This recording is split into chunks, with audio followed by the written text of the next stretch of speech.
Τα χαρακτηριστικά ενός καλού ηγέτη. Ξεκινώντας, σύμφωνα με τον κύριο Χιτήρη, η ηγεσία είναι η ικανότητα άσκησης επιρροής στους άλλους, ως άλλοι λογίζονται συνεργάτες, εφιστάμενοι οπαδοί, ώστε όλοι μαζί να επιτύχουν προκαθορισμένους στόχους. Βασίζεται λοιπόν η ηγεσία στις διαπροσωπικές σχέσεις και όχι σε διοικητικές ενέργειες ή οδηγίες. Το ρήμα ηγούμε, ήδη από τα χρόνια του Ομήρου, σήμαινε δείχνω το δρόμο, είμαι αρχηγός, είμαι οδηγός, προπορεύομαι και έχει διατηρήσει τη σημασία του αυτή μέχρι και σήμερα. Περνώντας τα χαρακτηριστικά του καλού ηγέτη, όπως υποστηρίζει ο Ροστ, ο ηγέτης συνεργάζεται με τους υφιστάμενους του προς την κατεύθυνση της αλλαγής, σε αντίθεση με την αρκετά συναφή έννοια του μάνατζερ, ο οποίος ενώνει τις δυνάμεις του με τους υφιστάμενους του για να πουλήσουν αγαθά και υπηρεσίες. Επιπλέον, στον ηγέτη είναι έντονο το συναισθηματικό στοιχείο με σκοπό να αλλάξει τον τρόπο σκέψης των υφιστάμενών του, ως προς τις πιθανές λύσεις συγκεκριμένων προβλημάτων. Όπως βλέπουμε και στον πίνακα, είναι θεμιτό ένας ηγέτης να επιδιώκει απόκτηση ηγετικής θέσης και εξουσίας, να είναι οραματιστής, ένθερμος, δημιουργικός, ευέλικτος, εμπνέων, καινοτόμος, θαραλέος, επινοητικός, πειραματιστής, φορέας αλλαγής και να διακατέχεται από προσωπική δύναμη. Όσον αφορά τους νόμους της ηγεσίας, όπως αυτοί καταγράφηκαν από τον Maxwell, είναι 21 και είναι οι εξής. Ο νόμος της οροφής, εννοώντας πως η ικανότητα προς την ηγεσία είναι η οροφή που καθορίζει το επίπεδο αποτελεσματικότητας κάποιου. Όσο χαμηλότερη είναι η ηγετική ικανότητα ενός ατόμου, τόσο χαμηλότερη η οροφή του δυναμικού του. Ο νόμος της επιρροής, καθώς κάποιος επιβάλλεται προκειμένου να γίνει ηγέτης άλλων. Ο νόμος της διαδικασίας, εννοώντας πως η ηγεσία αναπτύσσεται μέρα με τη μέρα και όχι κατευθείαν. Ο νόμος της πλοήγησης, καθώς μόνο ένας σωστός ηγέτης μπορεί να χαράξει πορεία. Ο νόμος του κύρους, ο νόμος του στερεού εδάφους, εννοώντας την εμπιστοσύνη η οποία είναι το θεμέλιο της ηγεσίας. Ο νόμος του σεβασμού, εννοώντας πως όταν κάποιος είναι ισχυρός, οι άνθρωποι τον ακολουθούν με μεγάλη ευκολία. Ο νόμος της διαίσθησης, ο οποίος βασίζεται στα γεγονότα, το ένστικτο και άλλους μη χειροπιαστούς παράγοντες. Η ηγετική διαίσθηση μάλιστα είναι συχνά ο παράγοντας που ξεχωρίζει τους μέγιστους ηγέτες από τους απλούς καλούς.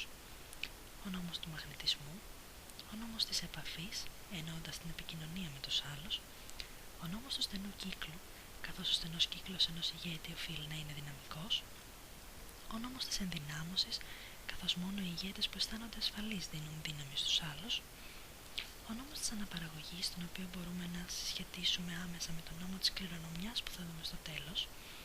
Ως νόμο της αναπαραγωγής εννοούμε την επιρροή που έχει πάρει κάποιος ηγέτης από έναν προκάτοχό του, η οποία επιρροή αυτή τον έχει οδηγήσει στο να γίνει εξίσου καλός με τον προκάτοχό του ή και ακόμα καλύτερος. Ενώ ο νόμος της κληρονομιάς συσχετίζεται με τους διαδόχους που αφήνει ως κληρονομιά ένας τωρινός ηγέτης, εννοώντας τη διαχρονική αξία του. Ο νόμος της αποδοχής, καθώς οι άνθρωποι αποδέχονται πρώτα τον ηγέτη και μετά το όραμα αυτού, πρέπει συνεπώς να τους πείσει. Ο νόμος της νίκης, εννοώντας πως οι ηγέτες δεν μπορούν να αποδεχτούν την ήττα. Οτιδήποτε άλλο πέρα από την νίκη είναι απαράδεκτο, οπότε βρίσκουν τι πρέπει να κάνουν για να πετυχαίνουν πάντα την νίκη και στη συνέχεια το επιδιώκουν με όλα τα μέσα που έχουν στη διάθεσή τους. Ο νόμος της ορμής, εννοώντας τη θέληση και το πάθος που διακατέχει έναν ηγέτη. Ο νόμος των προτεραιοτήτων. Ο νόμος της θυσίας, εννοώντας πως για να φτάσει ψηλά ένας ηγέτης πρέπει να κάνει θυσίες. Ο νόμος της κατάλληλης στιγμής, καθώς πρέπει να ξέρει το πότε θα δράσει και μάλιστα αυτό το πότε είναι εξίσου σημαντικό με το τι θα κάνει και πού θα κατευθυνθεί. Ο νόμος της εκρηκτικής ανάπτυξης και τέλος, όπως αναφέραμε και πριν, ο νόμος της κληρονομιάς. Στη συνέχεια της παρουσίας της εργασίας θα γίνει αναφορά στις περιπτώσεις δύο εκ των σπουδαιότερων προσωπικότητων του χώρου της πολιτικής σήμερα. Ξεκινώντας με τον Βλάντιμιρ Πούτιν, ο οποίος διατελεί μέχρι και σήμερα, από το Μάιο του 2000, πρόεδρος της Ρωσικής Ομοσπονδίας, το ηγετικό του προφίλ, όπως διαπιστώνουμε, είναι ιδιαιτέρως δυναμικό. Ο Ρώσος πρόεδρος Χαρακτηρίζεται ως αποφασιστικός, φιλόδοξος, οραματιστής, υπεύθυνος, θαραλέος, ικανός στη διαχείριση δύσκολων καταστάσεων, καλός στη λήψη αποφάσεων, φορέας αλλαγής και ακέραιος. Ακολουθεί και σχετικό βίντεο για την καλύτερη κατανόηση του προφίλ του Ρώσου Προέδρου. Считаю, что вы сделали заложниками своих амбиций, непрофессионализма, а может быть просто и тривиальной жадности. Тысячи людей. Это абсолютно недопустимо. Если собственники договориться между собой не смогут, то единый комплекс все равно будет восстановлен. В том или в другом виде, то это будет сделано без вас. He demanded the owners, including billionaire Oleg Deripaska, sign an undertaking to restart the factories. Вы подписали этот договор? Да. А Олег Владимирович подписал? Что, я не вижу вашей подписи. Идите, пишите. Идите ко мне.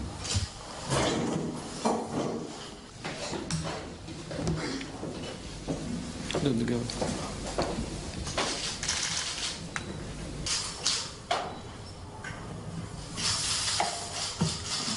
Только кавычку у меня, видите?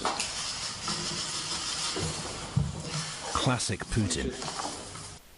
Η δεύτερη περίπτωση που θα εξετάσουμε είναι εκείνη του απερχόμενου Προέδρου των Ηνωμένων Πολιτειών της Αμερικής, Μπαράκ Ομπάμα, ο οποίος διατέλεσε πρόεδρος των Ηνωμένων Πολιτειών από τον Ιανουάριο του 2009 μέχρι και τον Δεκέμβριο του 2016. Το ηγετικό προφίλ του Αμερικανού Προέδρου είναι εξίσου δυναμικό με εκείνο του Ρώσου Προέδρου. Η μόνη διαφορά που θα μπορούσαμε να παρατηρήσουμε ανάμεσα στους δύο ηγέτες, η μόνη θα λέγαμε σημαντική διαφορά, είναι ότι ο Αμερικανός Πρόεδρος είναι πιο επικοινωνιακός από τον Ρώσο.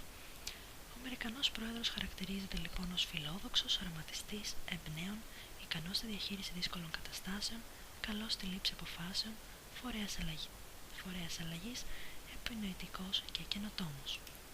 Στη συνέχεια θα δούμε ένα πολύ μικρό απόσπασμα μιας από τις καλύτερες ομιλίες που έχει δώσει ο Αμερικανός Πρόεδρος σχετικές με την ηγεσία.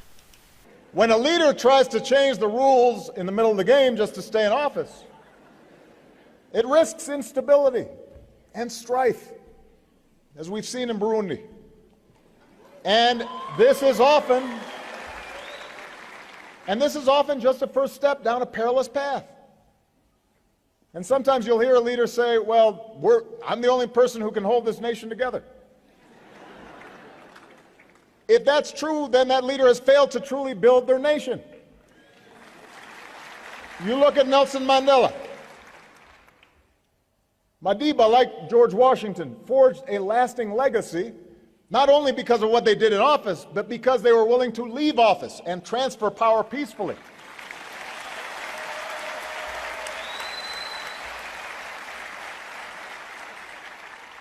And just as the African Union has condemned coups and illegitimate transfers of power, the AU's authority and strong voice can also help the people of Africa ensure that their leaders abide by term limits and their constitutions.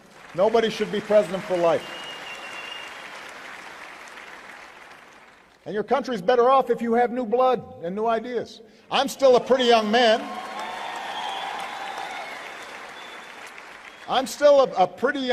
But I know that somebody with new energy and new insights will be good for my country. It will be good for yours too in some cases.